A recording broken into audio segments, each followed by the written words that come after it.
So this is the original concept, airliners with real situations, challenging conditions, but you can apply this to the business world as well, where you can be in a business meeting, a situation, and you're going to have a real situation with potentially real outcomes, probably not life and death for most business organizations, but certainly if you're in the oil and gas or medicine, then you've got the same kind of pressures where there could be sort of real life and death outcomes. Certainly for Sam and I in the military, exactly those kind of things can come to play.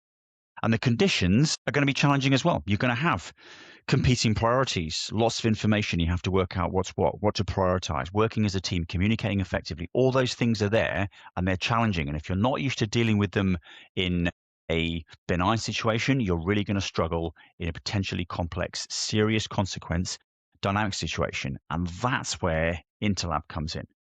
It's a fictional situation.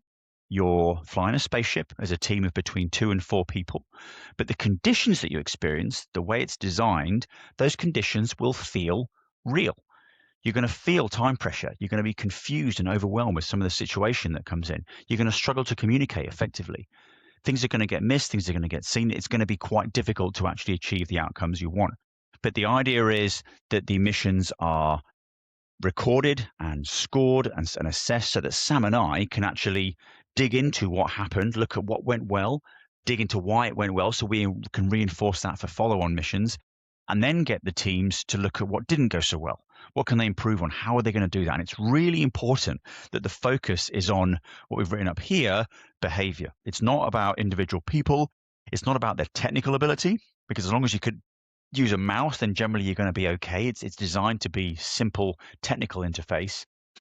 But by looking at people's behaviors and the processes and how they work as a team, you can cope with these conditions in a fictional situation to achieve success and then apply those lessons to the real world. That's kind of how Interlab all comes together. Yeah, nice. Thanks, mate. And I recall when it was first introduced to me, the example was given that in an airliner, there's so many different permutations of how things can go wrong, right? Like, yep, you can train to have an engine failure, and an engine failure in and of itself is quite vanilla. But what happens if, halfway through your engine failure, you then have a critically ill patient in the back?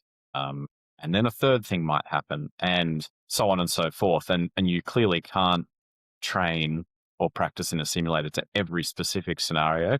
And I recall when it was being described to me, either by our friend Gareth or yourself, that, it's Alex happened to identify that it was these key underpinning behaviors that actually are an indicator of how well a team is going to succeed in a challenging situation like that, where it's novel, information is limited, as you said, all of those real conditions. And therein lies the power of the software, right? The conditions are the same across industries, across jobs, across job levels. Everyone's got their own different stresses and their own equivalents of these pressures. So although it was originally designed for a cockpit and an airline scenario, it's now become, much more broadly applied. What we're doing. What we describe as domain agnostic. So you can set it for anything. I use it for a lot in the diving world. We also use it in the corporate world. It comes from aviation. You can apply it to just about anything because humans are humans are humans. The way we behave is intrinsically quite similar, regardless of what domain you're actually in, which is what makes it so powerful.